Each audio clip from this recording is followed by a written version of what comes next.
السلام علیکم ورحمۃ اللہ۔ اعوذ باللہ من الشیطان الرجیم، بسم اللہ الرحمن الرحیم۔ آپ کی خدمت میں جو موضوع ہے وہ ہے دشمن شناسی، دشمن کی پہچان۔ یہ بہت ضروری ہے۔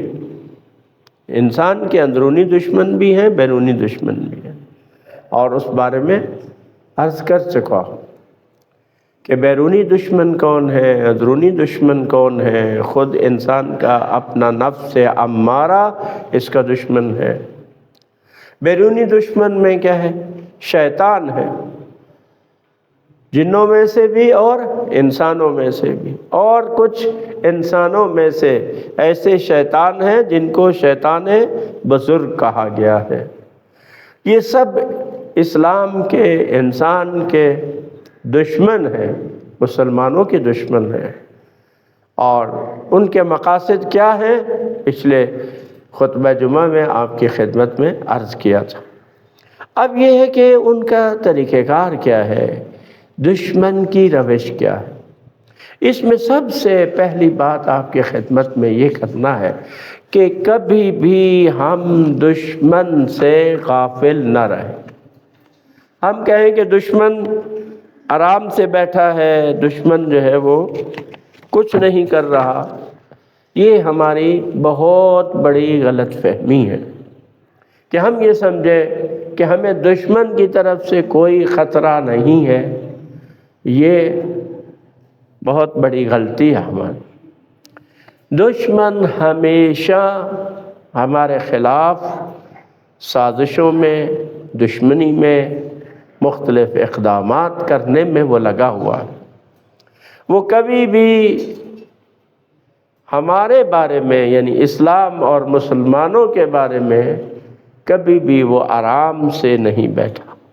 مسلسل وہ ہمارے خلاف برسر پیکار ہے۔ اب اس کی جو جنگ ہے ہمارے خلاف، یعنی اسلام اور مسلمانوں کے خلاف، وہ مختلف انداز سے ہے۔ ٹھیک ہے؟ ہمیشہ جنگ کا میدان وہ نہیں ہے جہاں اسلحے کے ساتھ لڑا جائے، بلکہ جنگ کا میدان وسیع ہے، اور دشمن ان تمام وسیع میدان، جہاں سے بھی دشمن ہمیں نقصان پہنچا سکتا ہے، ہمیں چوٹ لگا سکتا ہے، وہ ہر اس ذریعے کو استعمال کر رہا ہے۔ لہذا کبھی بھی ہم دشمن سے غافل نہ رہیں۔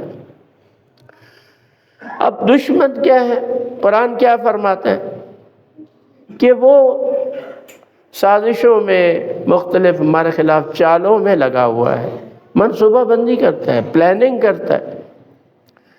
سورہ طارق کی آیت نمبر 15 ہے، انہم یقیدون قیدا، کہ وہ کیا ہے؟ وہ اپنی چالوں کو آزمائیں گے۔ ہمیشہ چالیں چلتے رہتے ہیں، سازشیں کرتے ہیں، منصوبہ بندی کرتے ہیں، ہمارے خلاف پلاننگ کرتے ہیں، کبھی نہیں بیٹھتے۔ اور ہم ہیں کہ خواب غفلت میں سوئے ہوئے ہیں، اور جو بھی دشمن سے غافل ہوگا وہی منہ کی کھائے گا، منہ کے بل گرے گا۔ اور آج آپ دیکھ رہے ہیں کہ مسلمان کہاں کھڑے ہیں، کیا صورتحال ہے۔ اتنے غافل ہیں، اور دشمن نے اپنا اتنا اثر کر دکھایا ہے، دشمن نے اتنا کام کیا ہے کہ قرآن کے واضح احکامات کے باوجود، انسانیت کے تمام تقاضوں کے باوجود، پوری امت مسلمہ سوائے چند لوگوں کے، باقی سب غزہ میں اور لبنان میں ہونے والے اس عظیم ظلم و ستم کے برابر اور مقابلے میں خاموش ہیں۔ بلکہ نہ صرف خاموش ہیں، بلکہ ان کی مدد کر رہے دشمن کی۔ تو یہ دشمن نے جو ہمارے خلاف مکر و فریب سے کام لیا، یہ اس کا نتیجہ ہے کہ آج دشمن کو وہاں سے لڑنے کی ضرورت نہیں ہے، ہمارے اندر سے ہی ایسے اس نے مسلمان نوما دشمن پیدا کر دیے جو آج اسرائیل کو سپورٹ کر رہے ہیں۔ تو یہ دشمن کا کام ہے، لہذا اس کا مقابلہ کیسے کریں؟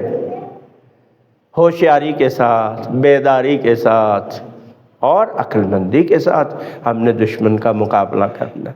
اگر ہم یہ سوچ لیں کہ دشمن چین سے نہیں بیٹھا، وہ مسلسل ہمارے خلاف سازشوں میں، کوششوں میں لگا ہوا ہے، ان کی یونیورسٹیوں میں باقاعدہ اسلام پر ریسرچ ہوتی ہے، ان کے ڈپارٹمنٹ ہیں، ان کی ریسرچ کی ساری چیزیں ہیں اور ہر جگہ پر ہیں۔ لہذا یہ بات پہلے ہمیں باور کرنا ہے کہ دشمن ہمارے خلاف دشمنی پر تلا ہوا ہے اور پورے زور شور کے ساتھ وہ اپنا عمل انجام دے رہا ہے۔ دوسرے کیا ہے؟ دھوکہ اور فریب۔ دشمن کیا چال چلتا ہے کہ دھوکہ دیتا ہے، ہمیں فریب دیتا ہے۔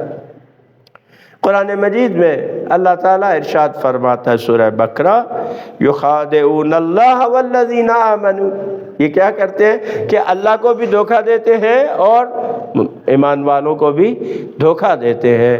تو لہذا آپ دیکھیں ان کی ہر چیز میں آپ کو کیا ہے؟ دھوکہ نظر آئے گا۔ کبھی آپ دیکھیں گے این جی اوز کی شکل میں دشمن اپنا کام کر رہا ہے، ٹھیک ہے؟ اب وہ کام کیا ہے، یعنی اس کے مقاصد کیا ہے، وہ انشاءاللہ آگے بیان کریں گے۔ یعنی اسلام کے خلاف اس کا کام کیا ہے؟ نمبر ایک اس کا مقصد یہ ہے کہ ان کے ایمان کو ان سے چھین لیا جائے، روح ایمان ان سے ختم کر، خدا پر ایمان، رسول پر ایمان، اہل بیت علیہ السلام پر ایمان، امام زمان علیہ السلام پر ایمان، اس کو ہمارے اندر سے ختم کر دیں۔ قیامت پر ایمان، یعنی ہماری اصل جو چیز ہے وہ ہم سے چھین لے۔ آج آپ شاید ملاحظہ کرتے ہو نوجوانوں کی صورتحال یونیورسٹیوں میں، اس میں اس پر کیا کام ہو رہا ہے۔ دوسرے نمبر پر ہمارے اندر سے اخلاقیات، اسلامی اقدار، شرم و حیا، عزت و احترام، غیرت، یہ سب چیزیں جو ہیں جو ہمارا سرمایہ ہے، وہ دشمن چاہتا ہے کہ یہ ان سے ہم لے لیں۔ جب وہ لے لیں گے تو پھر بے غیرت انسان سے کیا کچھ نہیں وہ کروا سکتے۔ وہی بے غیرتی جو آپ ان ممالک میں دیکھتے ہیں، وہ چاہتے ہیں کہ وہ یہاں پر بھی کیا اس کو رائج کریں۔ خدا، یہاں قرآن نے لفظ استعمال کی، یخادعون اللہ، وہ کیا ہے کہ کسی چیز کو چھپانا، دکھانا کچھ اور، اندر کچھ اور۔ یہ دشمنان اسلام کی روش ہے۔ آپ کو کہیں گے کہ ہم تعلیم کا فروغ دینا چاہتے ہیں، ہم آپ کے علاقوں میں فلاح و بہبود، معیار زندگی کو بہتر بنانا چاہتے ہیں، لیکن اس کے اندر خانہ ان کے مقاصد کچھ اور ہوتے ہیں، لہذا ان کو وہ پروان چڑھاتے ہیں۔ باہر سے آپ کو کہیں گے کہ ہم تو جمہوریت چاہتے ہیں، آپ اپنے ملک میں بہتر سمجھ رہے ہیں یہ جمہوریت کی جو صورتحال ہے، اور ان کو وہ جو چیمپئن ہے جمہوریت کے، وہ کس طرح سے ملکوں کے اندر جمہوریت کو بھی سبوتاج کرتے ہیں، اور جہاں ان کا مفاد ہوتا ہے شہنشاہوں کو سپورٹ کرتے ہیں، جہاں جمہوریت شاید لفظ بھی وہاں پر نہ پہنچا ہو، وہ ان کے سب سے بڑے اتحادی ہیں، اور جہاں ان کا مفاد نہیں ہے، انقلاب اسلامی کے بعد اتنے سالوں میں ایک مرتبہ بھی، ایک دن کا بھی جمہوری نظام میں تعطل واقع نہیں ہوا۔ ایک صدر شہید ہوتا ہے، دنیا سے جاتا ہے، تو جو ٹائم پیریڈ اس کے اندر دوبارہ صدر منتخب ہو جاتا، لیکن وہاں پر کیا ہے، وہ اس کے خلاف بات کریں گے، چونکہ وہاں ان کا وہ مفاد نہیں ہے۔ باقی کتنے ممالک ہیں جہاں پر ڈکٹیٹرشپ ہے اور شہنشاہیت ہے اور کوئی جمہوریت کا نام و نشان نہیں ہے، لیکن وہ ان کے سب سے بڑے اتحادی ہیں۔ تو اس سے آپ دیکھیں کہ ظاہر میں یہ خداع ہے، لوگوں کو دھوکہ دینا، تو دشمن یہ کام کرتا ہے۔ اور بہت ساری اس کی جو ہے وہ مثالیں ہیں۔ تیسری چیز کیا ہے، وہ ہمیشہ پلاننگ کرتا رہتا ہے۔ ہماری آپ صورتحال دیکھ لیں کہ ہم پلاننگ نام کی کوئی چیز ہماری ڈکشنری میں ہے ہی نہیں، نیچے سے لے کر اوپر تک۔ کہتے ہیں کہ آمنوا بالذی انزل علی الذین آمنوا وجہ النار واکفروا آخرہ لعلہم یرجعون۔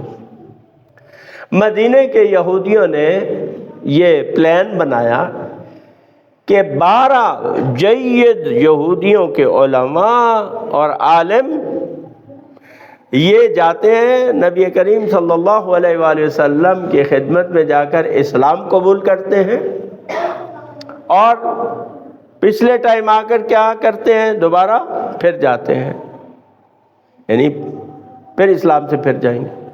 کیا ان کے مقاصد تھے؟ ایک مقصد یہ تھا کہ جو باقی یہودی لوگ ہیں ان کو اسلام کی طرف رغبت سے روکے کہ دیکھو اگر اسلام میں کوئی چیز ہوتی ہے ہم نے قبول کیا، لیکن ہمیں تو اس میں کوئی چیز نظر نہیں آئی، لہذا واپس پلٹ آئے۔ دوسرا، مسلمانوں کے درمیان کنفیوژن پیدا کرے، ان کے ایمان کو متزلزل کرے کہ دیکھیں اتنے بڑے علماء ہیں، چونکہ اس زمانے میں جو پڑھے لکھے لوگوں کا تصور تھا وہ زیادہ تر یہودیوں میں تھا کہ یہ جو پڑھے لکھے اور دانشور لوگ ہیں انہوں نے اسلام قبول کیا لیکن بعد میں اسلام سے پلٹ گئے ہیں، اس کا مطلب ہے اسلام میں کچھ نہیں رکھا، یا ہم دیکھیں صحیح ہے صحیح نہیں، یعنی ان کے اندر بھی اسلام کے بارے میں شکوک و شبہات پیدا کریں جو مسلمان ہیں، اور آئندہ آنے والے یہودیوں کو بھی ہم روکیں کہ وہ اسلام کی طرف نہ جائیں۔ کیا ہے، پلاننگ کرتے ہیں، اور ابھی مسلسل ان کی پلاننگ ہے۔ یہ اسرائیل کا جو منصوبہ، اور جو ابھی بالخصوص بہت بڑا منصوبہ تھا ان کا اور ہے، اقوامی سطح پر ان کا ایک پلان ہے یہاں سب ان ملکوں کو ختم کرنے کا، اور وہاں پر اپنی یعنی اسرائیل کو ایک ایسی قوت بنانے کا کہ جس سے پہلے بھی شاید میں نے نام کیا کہ یہ انرجی کا ہب بنے، تمام یورپی اور امریکہ کے لیے یہاں سے انرجی جو ہے ان کو سپلائی کی جائے۔ اب یہاں پر مسلمانوں کے لیے کیا حکم ہے، ہم کیا کریں؟ اس میں سب سے اہم مسئلہ ہے رازداری۔ قرآن فرماتا ہے لا تتخذوا بطانة من دونکم لا یعلونکم خبالا، کہ تم اپنے علاوہ، مومنین کے علاوہ کسی کو بھی اپنا رازداں مت بناؤ، اپنے ملک کے راز، اپنے ساری چیزیں ان کو نہیں بتاؤ۔ کیوں؟ کہ وہ تمہارے ساتھ جو ہے وہ تمہاری تباہی اور بربادی میں کوئی کسر نہیں چھوڑیں گے۔ تو آج دیکھیں کہ مسلمانوں کا سب سے بڑا مسئلہ یہ ہے، ہم تو ہر چیز ان سے پوچھ کے انجام دیتے ہیں، تو دشمن کہاں چاہیں گا ہم ترقی کریں؟ میرا کوئی سیاسی وہ موضوع نہیں ہے، لیکن آج آپ دیکھیں کہ جو چیز پاکستان کے مفاد میں ہے دشمن کس طرح اس کو سبوتاج کر رہا ہے۔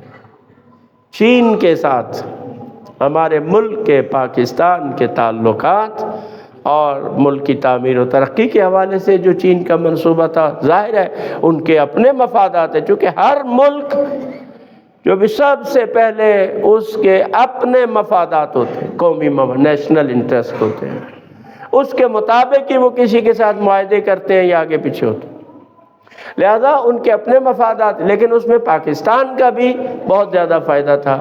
ابھی وہ سی پیک ہے، وہ کیا ہے کہ تقریباً آپ کہیں کہ ختم ہوگی، اور اس نے متبادل راستے، افغانستان کے ذریعے انہوں نے ریل پٹڑی اپنی بچھا دی، اور اس نے کل سنا اس کا افتتاح بھی، اور اس کے ذریعے وہ وسطی ایشیا سے بھی منسلک ہے اور باقی جگہوں سے بھی منسلک ہے۔ تو یہ کہ یہ دشمن کی یہ سب چال ہے کہ پاکستان جو کہ ایک اسلامی ملک ہے اور ایک اہم جگہ پر واقع ہے وہ ترقی نہ کرے. جیسے پچھلے جمعے بھی عرض کیا کہ مسلمانوں کی کوئی خوبی کوئی ترقی ان کو اچھی نہیں لگتی، وہ نہیں چاہتے کہ یہ اسی طرح سے فقیر غریب مسکین محتاج سب کچھ رہے. اور ایک اہم بات ہے، دشمن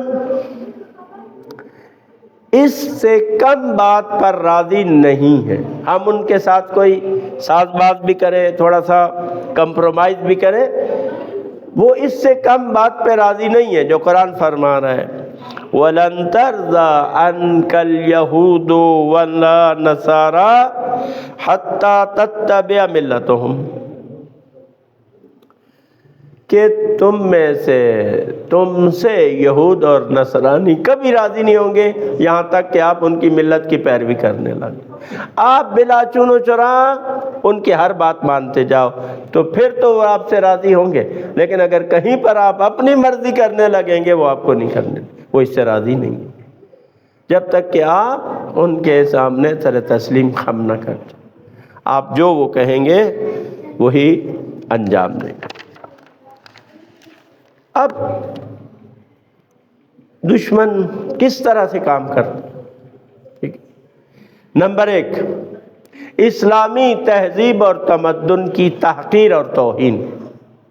اس کا آپ نتیجہ دیکھ لیں کہ آج اپنا مسلمان ایک بچہ نوجوان بڑا وہ بھی شرم محسوس کرتا ہے وہ کہے کہ میں مسلمان ہوں، یا اسلامی تہذیب کو اپنائے، اسلامی لباس پہننا، اسلامی رسم و رواج یا اسلامی جو روایات ہیں ان پر عمل کرنے میں وہ شرم محسوس کرتا ہے. کیوں؟ وہ سمجھتا ہے کہ یہ حقیر چیز ہے. یہ دشمن نے پیدا کی ہے چیز. اسلامی تہذیب، اسلامی ثقافت، اسلامی تمدن کو دشمن نے تلقین کیا ہے کہ یہ مسلمان اس کو حقیر سمجھے. نہ اب ہم لباس اپنا پہننا پسند کرتے ہیں، نہ اپنی زبان ہم اپنی اس کو پسند کرتے ہیں، نہ کھانے اپنے پسند کرتے ہیں، نہ رہن سہن ہمیں اپنا اسلامی اچھا لگتا ہے.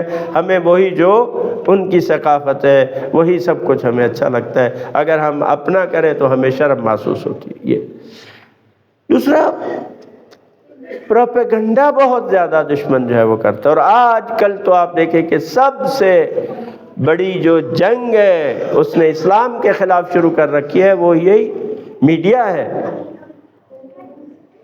آپ دیکھیں جتنے بھی خبری ادارے ہیں وہ سب ان کے کنٹرول میں ہیں. باقی جو خبریں لیتے ہیں ہمارے ٹی وی چینل یا وہ بھی انہی سے لیتے ہیں خبریں. تو جیسے وہ جس طرح کی جو خبر بھی وہ دنیا میں جس انداز سے پھیلانا چاہے وہ اسی انداز سے پھیلا دیتے ہیں اور لوگ ظاہر ہے کہ اس کو سنتے ہیں. اسی سے ان کا مائنڈ سیٹ ہوتا ہے. تو یہ دشمن کے سب چیزیں کنٹرول میں، دشمن یہ چاہتا. ایسے نعرے اور شعار جن سے فریب اور دھوکہ دیا جائے، جیسے آزادی کا نعرہ، یہ ہم تو آزادی ہے، رائے کے قائل ہیں، خود ان کے اپنے ملک میں آپ دیکھ لیں. ٹھیک ہے، اس طرح جمہوریت ہے، اس طرح انسانی حقوق کا نعرہ ہے. یہ سب ان کے ٹولز ہیں جو اسلام کے خلاف وہ استعمال کرتے. فرقہ واریت، یہ تو آپ سب جانتے ہیں نا، کئی دفعہ آپ نے سنا بھی ہوگا کہ ان کا ایک اصول ہے ڈیوائیڈ اینڈ رول، کہ ان کو تقسیم کرو. تو فرقہ واریت کے پیچھے آپ دیکھیں کہ دشمن ہے، شیعوں کے اندر بھی اور مسلمانوں اوورال بھی یہ ہے. ناامنی، ٹھیک ہے، امن و امان کو خراب کرنا. آپ دیکھیں کہ جتنے بھی یہ اس وقت آپ کو مسائل نظر آتے ہیں، سرحدوں کے مسائل ہوں اور قومیتوں کے مسائل ہوں، جھگڑے ہیں، یہ آپ کو انہی مسلمان ممالک میں ہی نظر آئیں گے. باقی تو کسی ملک میں انہوں نے سارے اپنے مسئلے حل کر لی. اب یورپ میں آپ دیکھیں کتنے ممالک ہیں اور انہوں نے اپنی کیا ہے کرنسی بھی ایک بنا لی ہے اور ان کے ملکوں میں آنے جانے میں آپ کو پاسپورٹ کی بھی ضرورت نہیں ہے، جبکہ ان کے درمیان آپ دیکھیں تاریخ میں بہت خونریز جنگیں رہی ہیں، انہوں نے اپنے مسائل حل کیے، لیکن ایک ملک کے اندر بھی نامنی اور ملکوں کے آپس کے درمیان بھی مسائل کھڑے کرنا تاکہ یہ آپس میں لڑتے رہے اور بدامنی کا شکار رہے، یہ دشمن کی سازش اور یہ کام کرتا ہے۔ اس میں جو زیادہ مطالعہ رکھنے والے لوگ ہیں وہ اس کو جو سیاسی لحاظ سے یا انٹرنیشنل افیئرز کے جو ماہرین ہیں وہ اس کی بہتر انداز سے تصدیق کر سکتے ہیں۔ تو یہ دشمن کی چالیں ہیں، دشمن کی سازشیں ہیں، ہمیں ان سے خبردار رہنا ہے اور ان کا توڑ کرنا ہے۔ مثلا ایک صرف بات بتاتے ہیں کہ اول تو ان کی چالوں سے ہم آگاہ ہوں تاکہ پتہ ہو یہ دشمن کی چال ہے، اس میں ہم نہ پھنسے، دوسرا یہ کہ اس کا ہم توڑ کریں۔ مثلا وہ انتشار پھیلانا چاہتا ہے، اختلاف پیدا کرنا چاہتا ہے، اس کا توڑ کیا ہے کہ ہم اتحاد و وحدت کی ہم بات کریں، ہم خود کوئی ایسا کام نہ کریں کہ جس سے اختلافات زیادہ ہوتے ہوں، تو ہمیں اس کو دیکھنا ہے۔ دوسرا وہ فرضی دشمن بناتا ہے، یہ تمہارا دشمن ہے، یہ تمہارا دشمن ہے، سنیوں کا دشمن شیعہ ہے، شیعہ کا دشمن کیا ہے، سنی ہے، ٹھیک ہے، یا خود شیعوں کے اندر، تو ہمیں یہ دیکھنا ہے کہ یہ دشمن نہیں ہے، دشمن کوئی اور ہے، وہ ہمیں ان میں الجھا کے اصل دشمن سے ہمیں غافل کرتا ہے۔ ہمیں اصل دشمن سے غافل نہیں رہنا، اپنا فوکس اس اصل دشمن پہ رکھنا ہے، اس کی سازشوں پہ رکھنا ہے اور اس کا ہمیں توڑ کرنا ہے، بس اسی میں اتحاد و وحدت کو ہم نے فروغ دینا ہے اور اختلافات کو فروغ نہیں دینا۔ پروردگار ہمارے اندر اتحاد و وحدت عطا فرما اور دشمن کی سازشوں کا ہمیں مقابلہ کرنے کی توفیق عطا فرما۔